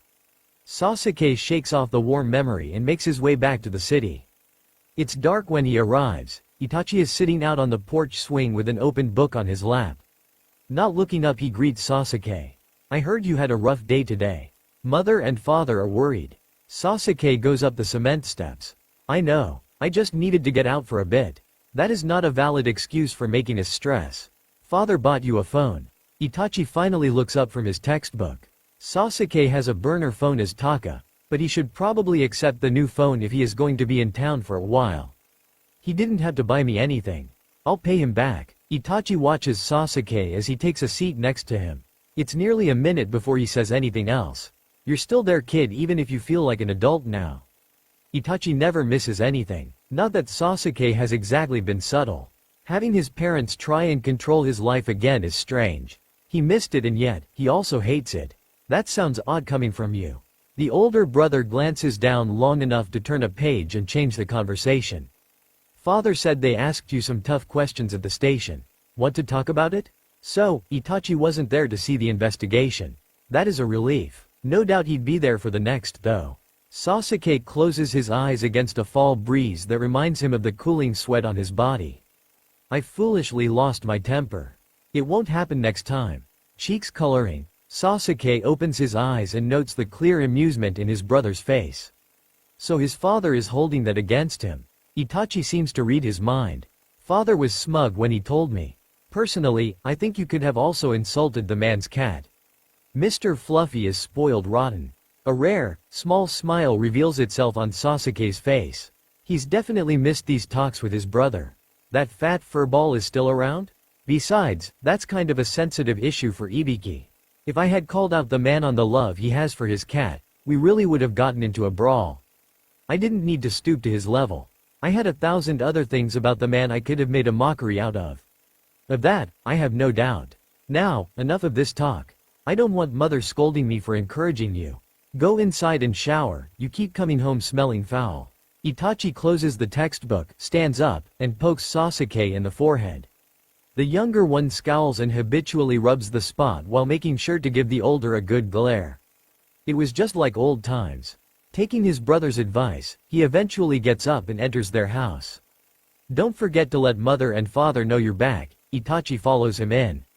I know. He finds his parents in the living rooms and apologizes. His father gives him the phone and doesn't say anything as he goes up to his office. Sasuke's mother gives him a reprimanding look and tells him that she is going to call Tsunade now. Shrugging, the teen pockets the smartphone and ventures upstairs for a shower. The rest of the night is pretty uneventful. Sasuke spends some time familiarizing himself with the new technology before his mother comes in and checks on him. She finds him lying on his stomach on the bed. Tsunade says she wants to schedule another appointment with us for Saturday, she tells him, setting down some folded clothes next to him. Sasuke eyes the bundle and finds himself a little surprised the woman wants to set up another checkup so soon. His mother tucks a loose strand of dark hair behind her ear. Is everything okay? I'm fine. The last exam was rushed because Tsunade said she had some other things to get to. The doctor probably just wants to be more thorough. He doesn't look up from the little screen, he's good at lying but. Sasuke senses his mom studying him as she folds her arms across her chest. Fine, she's angry. It's difficult to tell if she caught the fib or not. Since you blew me off today, I'm taking you out tomorrow, and we will go shopping until we fill up your closet with new clothes. Sasuke winces this time and looks up at her no-nonsense face. That's right, we are leaving first thing after breakfast. Have a good night. With that, she turns around and exits his room. Sasuke watches her go with a tight feeling in his chest. He could lie to a significant amount of people and not bat an eyelash, but his mother is another story. He's stirred up a lot of emotions with his return with himself and his family. He needs to be a better son. Sasuke has already sworn to himself to make the best out of their time. Ignoring the constriction, he sits up and looks through the pile of clean clothes. With his washed articles, there is a new pair of tan shorts and a polo shirt for him to wear tomorrow. Sasuke hangs his clothes up in the barren closet. His mother must have emptied it out earlier today. Grabbing the pill bottle out of his travel bag, he pops in a stabilizer and gets ready for bed. Instead of leaving the bathroom, he slides into the empty tub once again. He wakes up the next morning a little late, so he skips the morning jog and starts breakfast with his family. After getting ready for the day, he meets his mom in the garage and sits down in the passenger seat while she starts the engine. After adjusting the air, she turns to look at him with a sweet smile. Let's go get you some clothes. His stomach drops at the tone of her voice. She is really set on making this an unpleasant trip. 6 hours later and still at the mall, they have only been in 4 clothing stores and have 2 bags. One contains 3 pairs of jeans and 1 pair of khakis. The other bag has 6 different shirts. Sasuke's stomach rumbles as they make their way to the food court. He is famished, and his mother is purposely taking forever by making him try on every little thing. I think I have enough clothes for now. Nonsense, she says over the busy Thursday evening noise. We still need to find you some blazers, sweaters, and even a coat. The weather is getting colder now. Oh, also, we should get you a few pairs of shoes. Sasuke frowns. You don't need to buy me all these things. She twists sideways to face him, causing the couple walking behind to almost run her over. They give her a curious glance and go around. Yes, I do. I wish you would treat me more like a mother and less like a stranger. Let me pamper you. I want to make up for lost time. Her emotional outburst catches him off guard. I guess I have gotten a little too used to doing things on my own. I will try to be more cooperative. Good. Now, where do you want to eat? I'm going to get pizza. Not the healthiest, but considering how he plans to eat an entire one, it is cheaper than ordering 6 combo meals. Together they get in line at the pizza stand. It's better that they order at the same place to pay together and to avoid having to wait in separate lines. However, just because his mother insists on paying, doesn't mean that Sasuke doesn't have any money. He actually did get a significant amount from Orochimaru, and donated most of it to the rebuilding of Sound, keeping a small portion for himself. Unfortunately, the people here in Fire Nation won't accept outside currency. He'll need to get it converted if he plans to buy anything for himself. Another reason why it's a good idea to let her have her way. Sasuke has the worker bring out a large meat lover's pizza while his mom orders a salad. Makoto gives the young adult the money and leads them over to an empty table near the middle. Fortunately, the table is near a large potted plant, and Sasuke can sit with his back against it. It's unlikely that anyone here in Fire would pull in a knife and jump him, But old habits are hard to break. They finish up the food and hit a few more stores. By now, they have a good idea of his size, and it takes them less time to make their purchases. His mother also seems to have decided she has punished him enough. They arrive at the house around 6. Makoto goes off to start dinner, and Sasuke is left to go down to the washroom to start a load of laundry with the new clothes. On his way up the stairs, he catches Itachi eyeing him. "Father's shirt is a little tight on you." Yes, the borrowed article had bothered Sasuke all day. It brought a lot of attention. So, not only was his day filled with torturous hours spent in clothing stores, but he also had to deal with the drooling female population. The fact that he was shopping with his mother made him that much more appealing. Spending an entire day with Kabuto would have been better than what he just went through. Itachi notices his sour expression and changes the subject. "I never asked. How'd your doctor's appointment go yesterday?" "It was alright." "Alright, as in everything is okay?" "More or less." Sasuke shrugs. It would be kind of depressing to mention that his body is so screwed up. He wouldn't be surprised if his heart gave out this very minute. It has to work pretty hard when he runs at high speeds, gets involved in tough fights, or if he does any missions requiring special skills. Basically, it's a ticking time bomb. "Okay." Itachi stares at him thoughtfully. Sasuke knows that look. Keeping anything from his brother has never been easy. The genius always figures it out or tricks people into spilling the beans. "Is there something in particular that you needed?" He needs to steer him off course. "To catch up. Come to my room to see if there's anything that will fit you better than that abomination you are wearing." Sasuke follows his sibling into the room left of the stairs, and they take a look at his closet. The teen tries on a few things of his brother's as Itachi asks him about his day and tells him about work and his experiences at the university. They talk until dinner about mundane things, and then their parents join in. It's an ordinary evening, and Sasuke goes back to his room satisfied and full. After getting ready for bed, he tries to sleep on the mattress. Still finding it too soft, he climbs back into the bathtub, making sure to bring a pillow. He's going to give up on that bed. He closes his eyes thinking of the conversation he had with his father over dinner. An official statement of his return had been sent out. They'd have to do a press conference tomorrow. Also, Sasuke had asked to go to the company with Itachi and their father afterward rather than staying home to twiddle his thumbs in the morning. If his mother was hurt by the request, she didn't bother to show it. Sasuke needs to move on to his next objective, setting up a meeting with the Fire Lord. His family's company works for the man, so it is a subsequent step. Sasuke plans to start working for USO and squeeze his way to the man's inner circle. And if he happens to see Naruto again on the way, that would be a bonus. Sasuke wakes up early again the next morning. Peering out his window, he notes with surprise that there are not any reporters waiting on their sidewalk. Shrugging it off as good luck, he changes into a new sweatshirt, shorts and a pair of tennis shoes. Leaving another note, he sneaks out the back door today and makes his way through the woods to the nearest road. Once he gets to the park, he's almost disappointed by the lack of Kakashi. Oh well, he'll get to see him today at the USO, Uchiha security office. He runs around the park trail several times and takes the long way back to his neighborhood. He notes that his new black shoes with red trimming around the side are decently holding up. Once again, he maneuvers through the backwoods, stepping on the back porch and sneaks back inside. "Good morning. Are you sure you want to go with your father today? It's not too late to change your mind. Fugaku can deal with the reporters." His mother calls through the dining room from the kitchen. "I'm sure. It's better they get a statement, go home, and write their article instead of lurking around. I don't want them to think I'm hiding." He gives her a reply, taking off his shoes and carries them with him to get a drink of water. Emptying the plastic container, he disposes it and scrubs the little splatters of mud off his new shoes. "If you say so," she stirs some chopped potatoes around the flat pan. Sasuke doesn't answer as he goes upstairs to shower. By the time he comes back down in his new formal attire, his father and brother are getting themselves settled at the table. Joining in, Sasuke eats breakfast and makes his way out the garage door after waving goodbye to his mother. Joining the two in the car, they make their way downtown.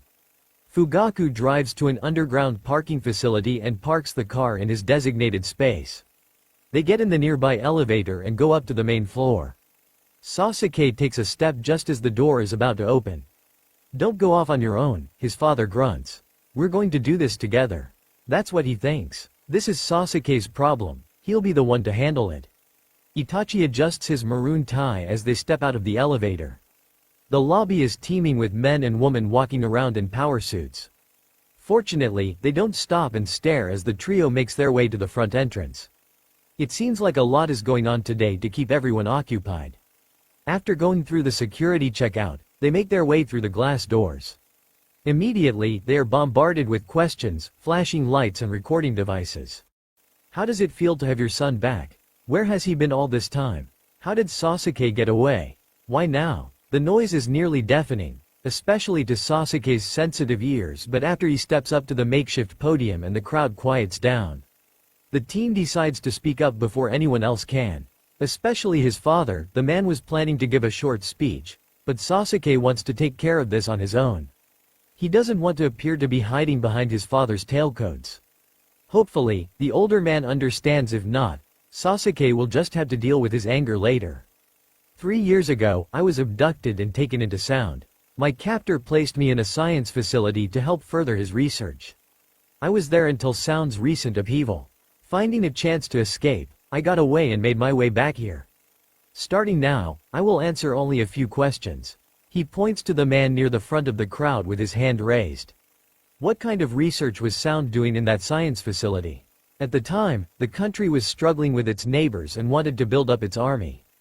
The facility mostly focused on strengthening the human body. You in the red hat, you're next up. How did you escape? After the death of Sound's leader, the country had other things to worry about than us recruits. During the turmoil, I slipped past the closed borders with some assistance and made my way here.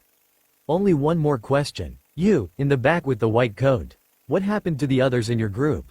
The crowd seems to groan. It was a waste of the last question. A few got away, others didn't have anywhere to go back to and wished to stay.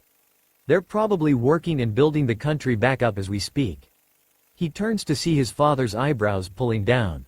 Ignoring the man's irritation, he makes his way into the building, ignoring the shouts of the reporters. You heard him. There will be no further questions. Now, if you would be so kind as to stop blocking the entrance to this establishment. I have a business to run. Fugaku has to add his 2 cents before following his son. Disgruntled, the paparazzi retreats down the stairs and back to the street. Sasuke watches a few of them talking amongst themselves, while others make their way to cars parked along the street. You should have let me talk to them. Sasuke passes safely through the identity scanner before he gives a response.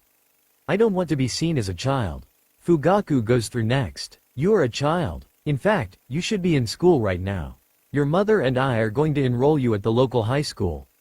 I earned my GED in Sound. Sasuke smirks, knowing that he's already won the argument. In his younger days, he used to shut up and did what his father told him to. Not anymore. Fugaku throws him a baffled look as they make their way across the vast lobby. Itachi is silently following behind them. What? Do you think I spent my days locked in a laboratory cage the first year? No, I had some time to study while my body recovered from the surgeries. I planned to come back and didn't want school to be in my way. He pushes the up button on the panel for the elevator. His father opens his mouth and shuts it when he sees his employees as the metallic doors open. They enter and the doors close. Finally, his father just says, "We'll talk about this later." That's never a good sign. When they get to the top floor, the 2 remaining employees flee from the strained silence as soon as the doors open. Fugaku angrily retreats to his office to work on some paperwork. We've remodeled a little bit since you've been gone. I have a little bit of free time, let me show you around. Sasuke follows his brother and gets a mini tour of the building, making sure to greet a few relatives as they go through the floors.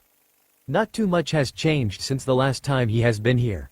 The lobby still has its guarded entrance, the bathrooms, the closets, the elevators, and a few other miscellaneous rooms. The next few stories have training floors, a cafeteria, and a gym. Midway floors have the standard cubicles where the workers deal with paperwork or technical issues. Towards the top, the conference rooms and offices for the higher-ups take up the space. The last floor belongs mainly to his father. Itachi mentions an upcoming appointment before disappearing. This leaves Sasuke on the 20th, top floor with not much to do. He had been hoping to use today to convince his father to allow him to start a remedial job on the USO payroll so he could wedge his way into a standard position, preferably in field work. However, after their argument this morning, the teen isn't likely to be rewarded with anything. He'll have to ask another time. With a huff, he presses the down button with the intent of going to the training center to spend more time with his cousin, Shisu. His plans come to a halt as the doors open. The Fire Lord stands before him in all his glory with two of his security escorts. They both blink in surprise at each other. Minato, ever the politician, recovers first. Sasuke. He pulls the younger into a hug. Sir, I wouldn't recommend doing that. The guard is ignored. Lord Namikaze. Sasuke's voice comes out muffled as he tries to speak despite his face being pressed into the man's shoulder. How many times have I told you to call me Minato? The man pulls back and gives one of his trademark smiles. It has been a while, and I didn't want to seem disrespectful. Nonsense. You've always been like a second son to me. You and Naruto used to spend so much time together. He trails off, the smile falling off his face. Anyway, I came up here to see your father, but I'm happy I've run into you as well. There's something I'd like to talk to you about. Oh, this is too perfect. He'll be able to have a meeting with Minato sooner than he thought. Not only that, but to have a chat alone with the man is more than he could have hoped for. Well, minus the bodyguards, but it is close enough. He'll take it. Yes, I have a proposition for you. In fact, your father can wait. This will only take a few minutes. Sir, we have a strict schedule to keep. Sasuke's eyes shift to the man with brown hair who's standing near the back elevator wall with one hand over his other wrist, feet apart. He wasn't someone Sasuke has seen before. He must have joined the USO after Sasuke had left. Yamato, this is worth it. I'll just have my lunch when I have my chat with Fugaku. The Fire Lord waves off the advice, calling Sasuke's attention back to the blonde man. Sasuke does a side nod toward the door on his right. We can go to the conference room on this floor. Father is working on some paperwork in his office and shouldn't need it. Plus, because it's on Fugaku's floor, it's soundproof and regularly swept for bugs. Good. Let's head over there, shall we? The other guard, Hayate, releases the elevator door he's holding open, and they make their way to the room with a long black table to make themselves comfortable. The two men trailing behind are told to wait outside. Yamato doesn't appear comfortable with the order but complies as he watches them through the clear glass. Unfortunately, we'll have to catch up another time. Minato gets down to business after taking a seat on one of the black chairs. I need a favor. Inwardly, Sasuke smirks as he takes his own seat. This impromptu private meeting is going so much better than the one he has planned. If he does a favor for the Fire Lord, then it'll be easier to ask for a favor in return. He's confident that he can perform anything this man asks of him. Something shady? He'll do it. Spying? Easy. However, knowing Minato as he does, it's probably going to be something quick and simple. I need someone to keep an eye on Naruto for me. Wrong. His confidence drops like a ton of bricks. He feels like it smashes into a dense pile at the bottom of his stomach. Anything to do with Naruto is going to be challenging, to say the least. For both personal and practical reasons. Sasuke told himself that after he returned, he would keep his distance. Rekindling a friendship with Naruto is the last thing he wants to do right now. Sure, he has missed his best friend, but with the few years he's got left, it wouldn't be fair to either of them to restart their connection. Sasuke is a different person now, anyway. A darker one. Besides, the teen knows what he wants isn't friendship. Puberty had hit him with a vengeance during his time in Sound. It was there he got his firsts, kissing, groping, and a few other activities he never plans to tell his parents about. Then, there's the fact that Sasuke has always been attracted to his best friend's personality. Who wasn't? The guy's irresistible charm affects everybody, including his own father, who is known to be a hard ass. But that was as far as his attraction went when he was a kid. So, imagine his surprise after indulging in UAL urges and experiments, when he started having wet dreams and found himself physically drawn to Naruto as well. His fantasies of smooth, long legs, and pussies got old, especially since they were so easy for him to acquire.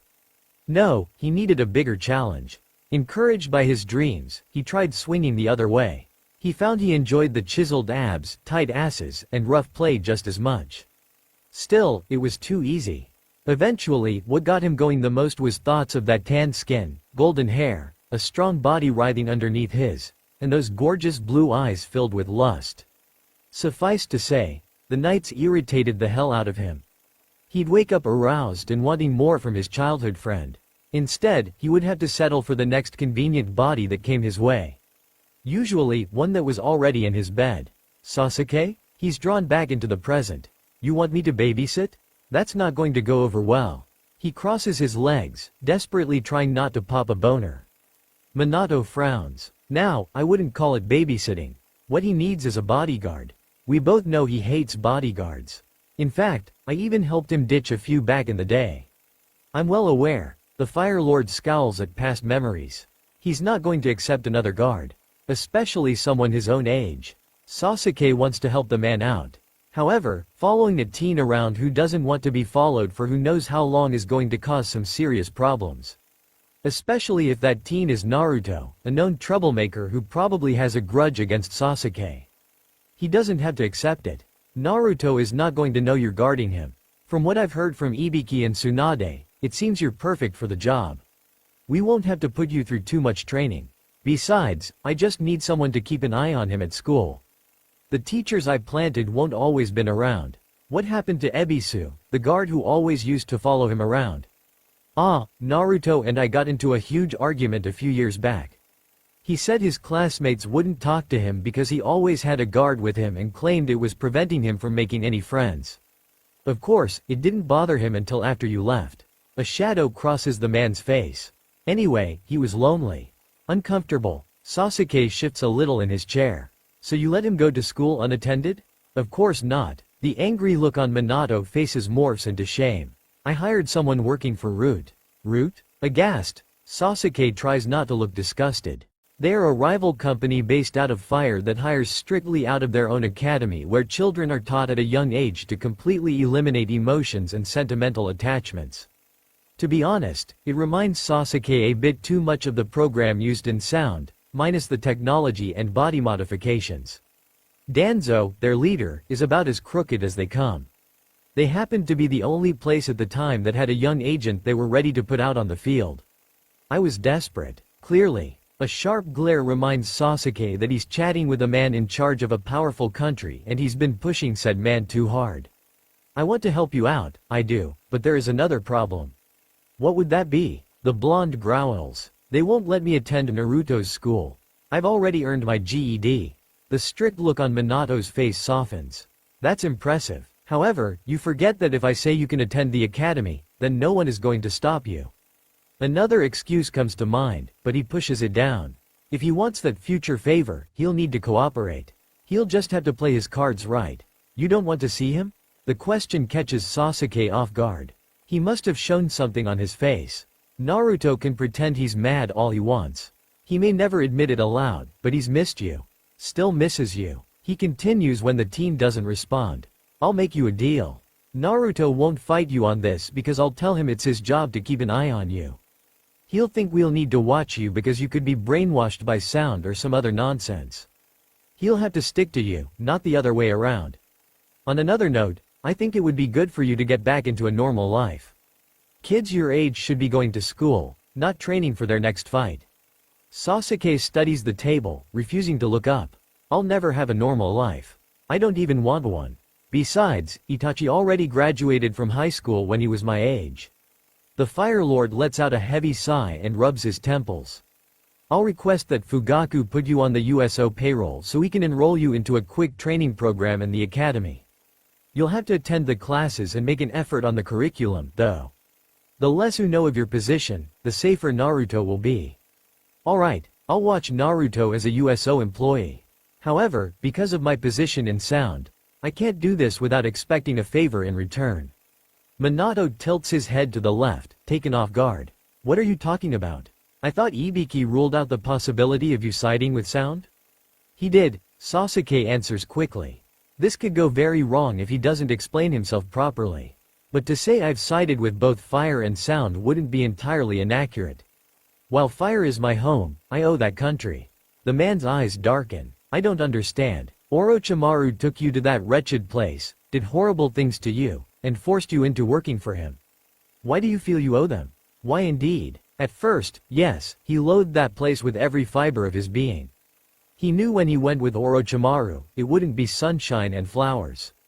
He had to sacrifice his morals for everything he cared about, and he could not afford to stress over the consequences of his actions. And, out of the agony of those losses, a new resolve was born. And he had the duty to see it through to its absolute completion. Orochimaru may have taken his old life, but he had given him a new one in return. Sasuke was now strong enough to protect his few precious people. He had a small task force he could call out to that had more power than an army. He had more power than an entire army. It allowed him to accomplish a lot of great things in such a short time span. So, despite his hate for the bastard, he also felt a reluctant sense of gratitude. However, that feeling only went so far. Especially once he found out what Orochimaru was getting up to in one of his labs. Minato taps his fingers on the table, bringing Sasuke to the present once again. Thinking of the horrors in that room made his gut turn.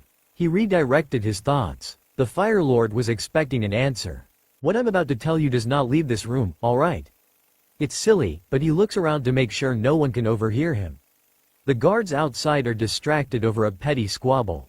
The man across from him frowns. I am curious enough to indulge you. This time, I killed Orochimaru. He regrets the words as soon as they leave his mouth, but there is also a sensation of pressure that alleviates from his chest. He wanted to tell someone. Needed it, even if it would complicate his future. Our intelligence has informed me that Taka is the one who killed Orochimaru. I am Taka. I told Ibiki I excelled my kidnapper's expectations, but I didn't say exactly how much. I become his vigilante. I did missions for the country, or him, really. Small missions, long missions, any task he needed to be done to benefit Sound, he sent me to do. Things like putting a stop to foreign leaders planning Orochimaru's demise. Infiltrating a special force in Rain and taking it down from the inside. Sneaking into Rock Country and stealing classified information and treasure. It was all me. Me and my team. The Fire Lord isn't as shocked as Sasuke thought he would be. Sure, the man's eyeballs look like they are going to pop out of his head, but he isn't flailing his arms around and shouting. Naruto learned that from him dearly departed mother. What, is all the man can gasp out. I needed to keep the traitor interested in me. I couldn't let him focus back on Naruto. As I said, I distracted him. Go, the older man wheezes and shakes his head a bit. Go back to the bit where you killed Orochimaru. Ah, I had been thinking of getting rid of the man for a while. Not by killing him, mind you, but I caught that fucker preparing to launch an attack against fire. He did, but it also didn't help that Sasuke caught Orochimaru in a compromising position with a suspiciously young, blonde-haired boy soon after the plan, and what Sasuke's part in it was revealed. It made Sasuke's heart stop. Realistically, he knew the scientist often took young prostitutes and that it wasn't Naruto, but his temper still exploded at the thought. Besides, Sasuke was strong enough on his own. He didn't need to follow that man's every order. Enough was enough. The world would be a better place without this slime ball. So, while the man was distracted with thrusting his hips, Sasuke used his sword to cut the man's head off. It wasn't his first kill, but his fourth.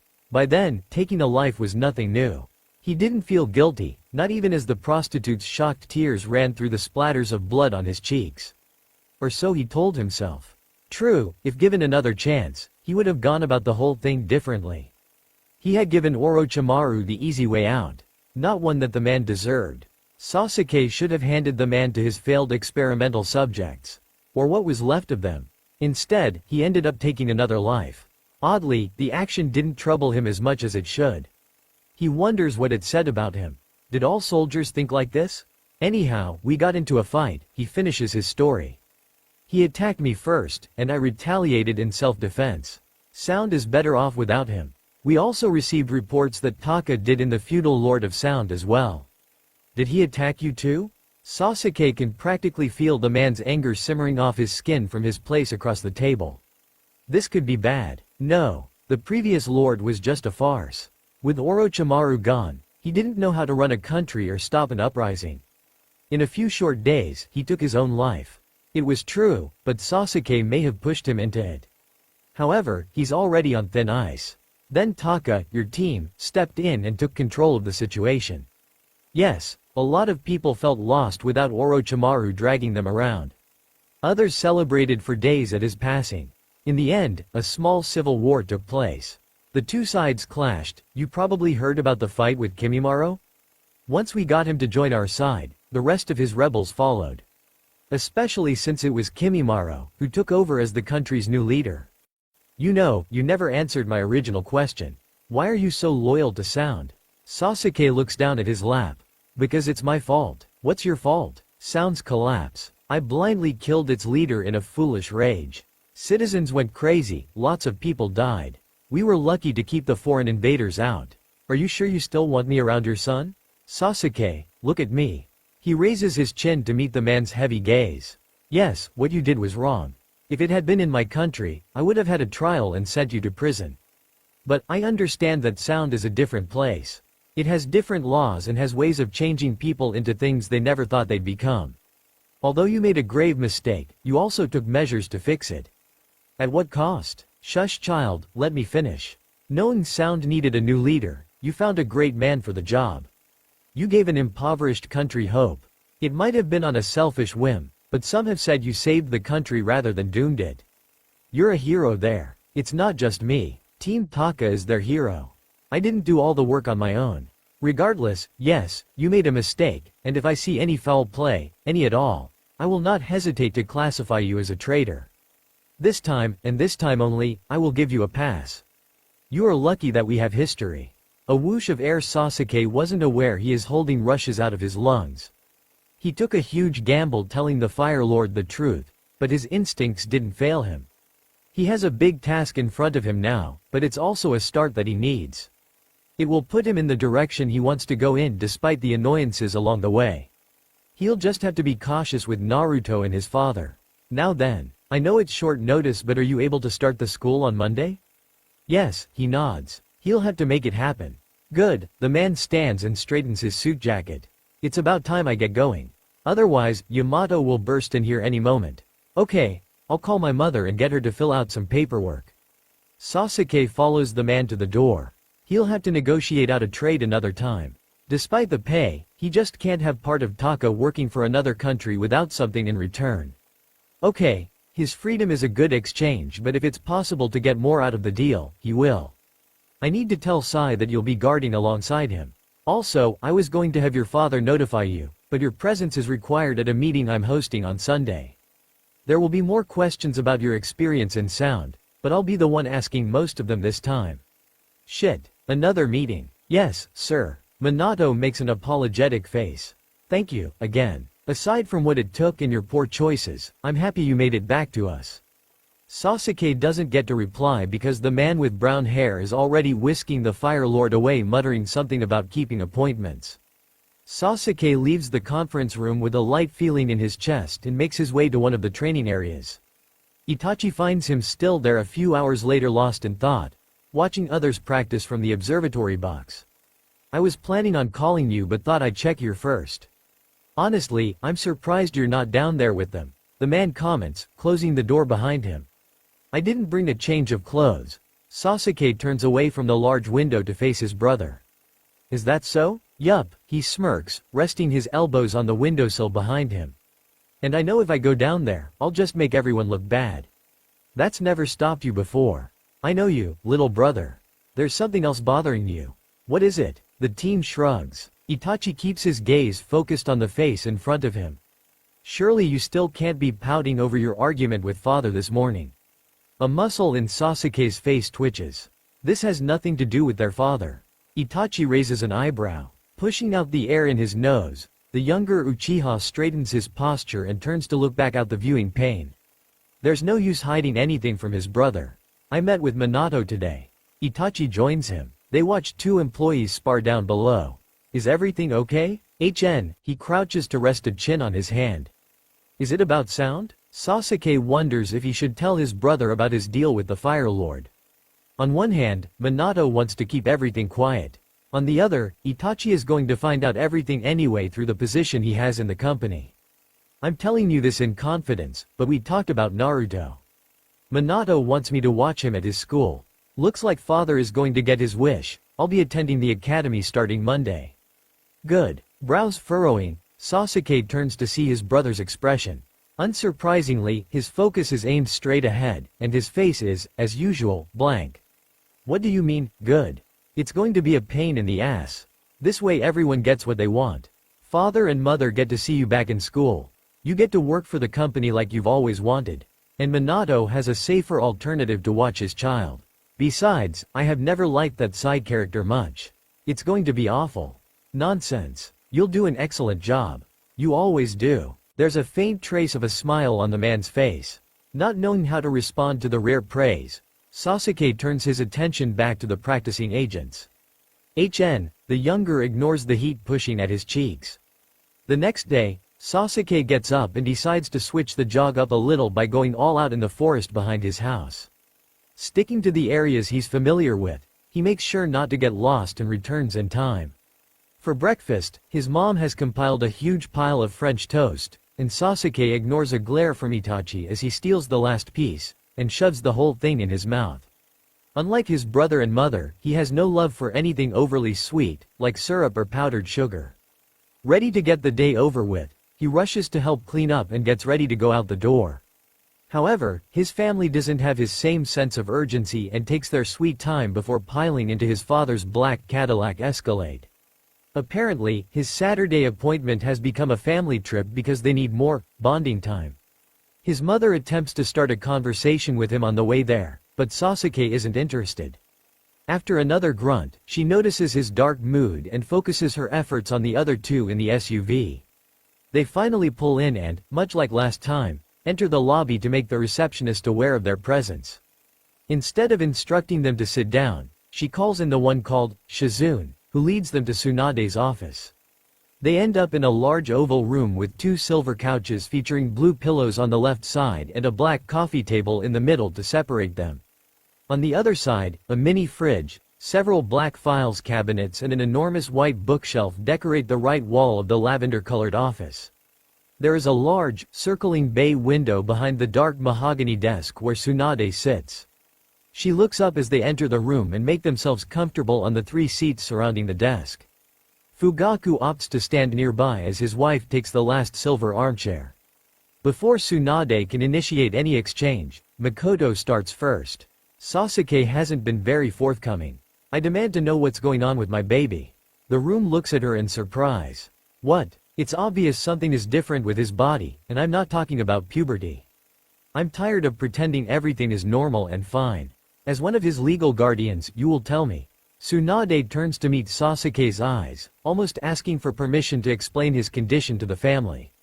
Frustrated, he switches his vision to the wall and subtly bites his cheek. Why did they have to do this on a day that everyone has off? Sometimes his father would go to work on the weekends, but the man decided now to take an active role in Sasuke's life. He's 11 years too late. If he wanted to show support for his youngest son, he should have started by going to his soccer games in primary school. Alright, yes, I did want to have a chat with him as soon as I could. I read over some of his files from his time in Sound, and the results are a little alarming. Sasuke refuses to take his gaze off a ridiculous painting of a pig as he feels Itachi tensing up next to him. What does that mean, exactly? I'm sorry, there's no way to say this delicately. She links her fingers together and purses her lips. She's going to tell them about declining health. Sasuke clenches his eyes shut, bracing himself for the impending doom. First, there will be protests, more questions, and demands for him to be fixed. Then, the pity will settle in. He'll get even more than what he's been receiving now. Everyone will walk on softer eggshells around him. Conversations are either going to be awkward, frustrating, or depressing. He will get this woman back for making his life more complicated than it needs to be. So, I'll just come out and say it. Your son is a super soldier. He quickly focuses back on the doctor. Feeling an immense sense of relief, he lets out a breath he didn't know he was holding. She didn't tell them the whole truth.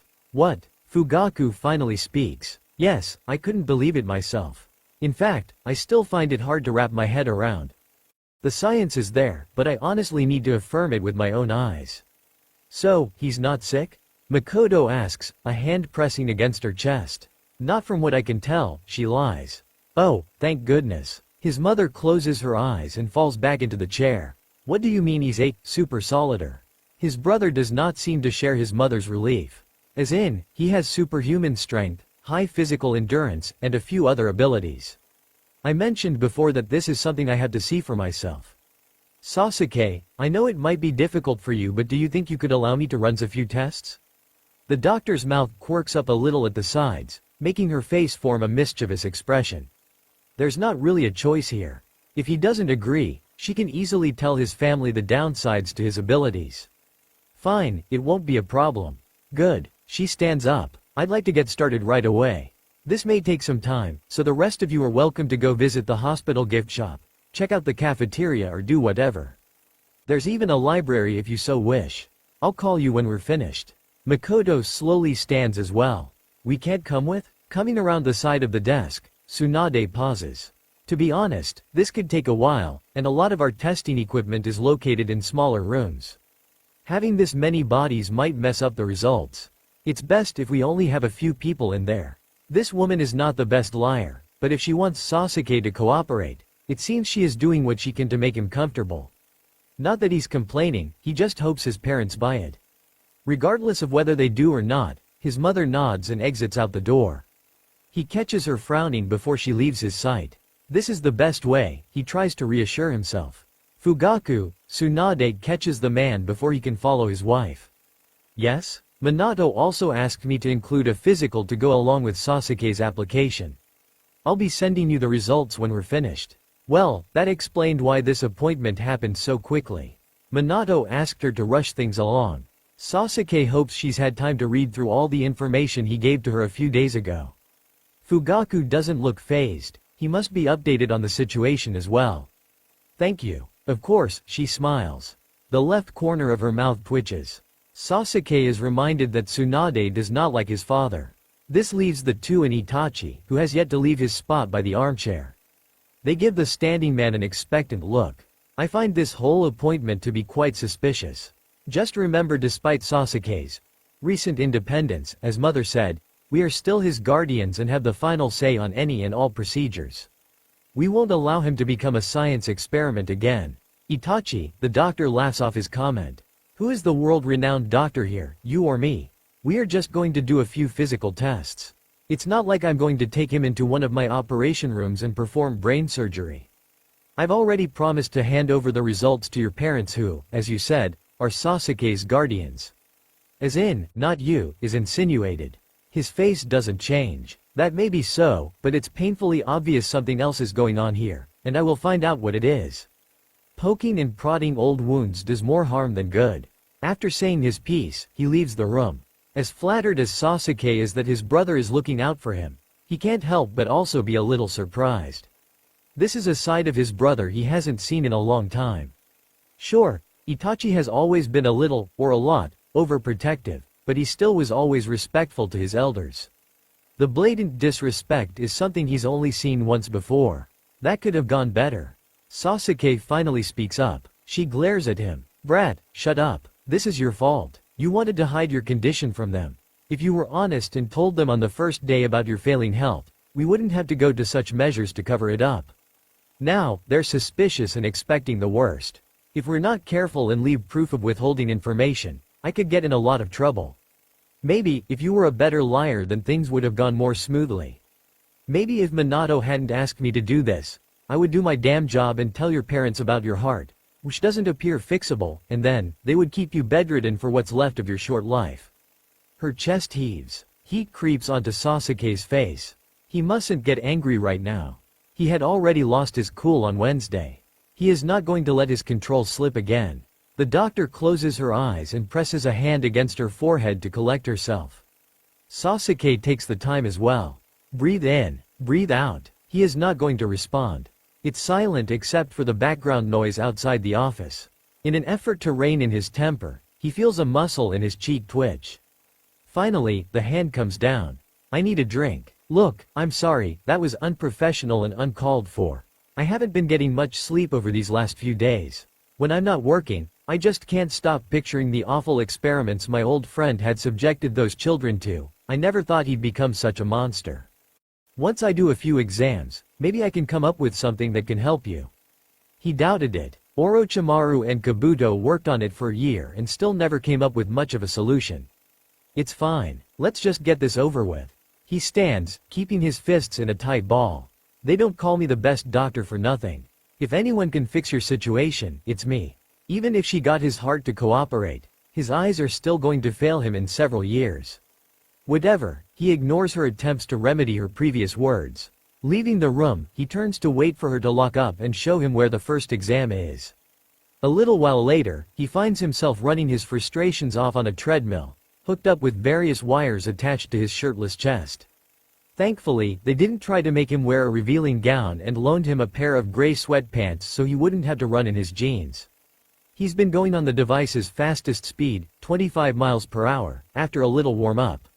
At the start of the hour, Sasuke caught Tsunade pressing her lips together with a furrowed brow looking down at the data on her tablet. Despite her worried expression, he wasn't bothered. The treadmill here only runs at half the speed Orochimaru's got to. He's safely done higher speeds for longer. She is still making the same face as she stands to the side of the device, not looking up much at all. Not that he wants her to watch him, no. He's had enough of that. Sasuke just wonders why she hasn't reacted to the scars on his back. Sure, the procedure was in one of the files he gave her, but everyone who's seen it has made some stupid comment or noise. Maybe she thought talking would disturb his test somehow. Suddenly, a cool-down message runs across the middle screen and starts him out of his thoughts. The machine starts to slow down, and his jog turns into a slow walking pace until it stops altogether. Taking a few breaths, he steps down off the treadmill and receives a water bottle along with a towel. He drinks all the water and uses the towel to wipe himself down, careful to avoid the wires. Finally, Tsunade decides to speak. Your resting heart rate stays perpetually low at 40 beats per minute. When active, it speeds up way more than it should. A well-developed exercising heart can deliver a greater volume of blood at a slower rate. Despite the enlargements performed on your heart and valves, it's concerning how hard it's overworking. Do you ever experience dizziness, fainting, or swelling? Not really. He runs a hand through his damp hair. Well, we can't just replace your heart because of the alterations made to your current one. Even if we were to get a new heart, we don't possess the technology to make the same necessary fixes so your body won't reject the muscle. I will say one thing about Orochimaru. He sure knew what he was doing. It was Kabuto. What? She asks as she takes off the conductive patches. Kabuto was the doctor. Orochimaru, the scientist. They said they were just going to replace parts, like my eyes and heart, when they gave out. He rubs one of the electrode sites. I see. And you said Kabuto was his name? I knew from the research that Orochimaru was working with someone, but I had no idea who. Now hearing the name, I'm not surprised. As a teenager, Kabuto already had his doctorate in sound and worked at the main hospital. I remember reading about him in a magazine a few years back. He was a freak. Sasuke didn't want to talk about this anymore. What's next? Sasuke puts on a shirt, and they leave the lab. Tsunade takes him into another room where she gets a blood and urine sample. Luckily, Sasuke had been drinking tons of water, so it didn't take long to produce one. After a few other miscellaneous checks, she looks at his eyes, enlarged lungs, and does a few neurological exams. Tsunade declares that she is finished. As she takes off a glove, Sasuke glances outside and notices it started to get dark. Not surprising considering it's mid-fall. His stomach rumbles pretty loudly. He doesn't need the sound to remind him that his head hurts. He's tired, incredibly hungry, and has had tests run on him most the day. They had a small lunch break after he gave a blood sample, but that was about 4 hours ago, and it definitely wasn't as much food as he needed. The two make their way back to the woman's office, and she calls his family. Tsunade has Shizune bring up some sandwiches while they wait. His parents must have been nearby because it only takes them about 15 minutes to arrive. He's crumbling up the wrapper when a nurse lets them in. Sasuke's mother surprises him by grabbing him in a hug from behind. Mother, you just saw me this morning. And as your mom, I have the right to hug you whenever I want. Expected a lot more to make up for lost time. She releases his shoulders and takes the chair on the right. His father and Itachi file in behind. The door gets closed while Tsunade wipes off any stray crumbs on her desk. I'll make this brief. Shizune and I will be sending you a more detailed report once we get the blood work finished. But basically, make sure the kid keeps taking his medicine he received in sound. It's been doing a great job at keeping his body balanced. However, if he misses a few days, things will go south very quickly. I'll make sure you get a customized refill before his current supply runs out. Also, there is a limitation to his accelerated metabolism. Sasuke will need to eat large amounts of food for it to keep up. That explains his fearsome appetite, he hears Itachi mumble under his breath. If not for their mother sitting in between them, Sasuke would have subtly stomped on his brother's foot. Otherwise, the woman continues. As long as he doesn't overwork that athletic body of his, he should be good to go. Seriously, don't let him overdo it. We'll schedule another appointment about a month from now to see if there are any changes. Good. So, are we done here? His ever-impatient father asks. Pretty much. Unless you have any questions? Not at the moment. If there are any more inquiries, I'll be sure to call and ask, he answers. Sasuke takes in the man's serious expression. In other words, Fugaku will be trying to decide how to best use his son's new body to his advantage. He's a fool to think Sasuke will cooperate outside of his own self-interests. The family leaves the room without any protests this time. Sasuke shoves his hands in his pockets as the group exits through the automatic doors and out into the chilly air. TCH, the days where he allowed his father to control him are long over. Alright, the man may be his boss, and he's pleased to be considered such a valuable asset, but the fact doesn't change that Minato has already assigned him a long-term mission. Any other tasks USO asks of him are going to have to be small and ones that won't take away from his current job. Speaking of which, Makoto is chatting about how they used their time today to enroll Sasuke at the academy, pick up his school uniforms and pay for the textbooks. He should probably be listening. I'm so happy you're going back to school even if it's for a job. She smiles back at him as she buckles her seatbelt. Father must have given her a vague briefing of his mission. It's going to be good for you to be around kids your age. We'll have to see about that. I don't think it's going to fix his bad attitude. If anything, it's going to make him act even more like an entitled teenager, Itachi voices from the seat across from him. Shut it, Itachi. Sasuke crosses his arms and watches them back out of the parking space. See? No respect, the older sounds smug. Sasuke stubbornly refuses to respond for the rest of the ride home. When they arrive, he goes straight to his room, ignoring another one of his brother's comments about him being a moody teen, to put his new school items away. Then, it's off to the kitchen to fix himself something to eat. The rest of the family is off doing their own thing, so he devours his food in a peaceful silence before washing the dishes and going to his bedroom. Picking up the math book on his bed, he flips through the last chapters and notes that the content isn't anything difficult. Repeating the action with the other texts, he feels the same and confidently stuffs the books in his new backpack along with a few writing utensils, notebooks and gym clothes. He sets the bag by the desk and moves on the uniforms. Not bothering to look at them, he hangs the outfits in his closet. Now, he just has to prepare himself for tomorrow.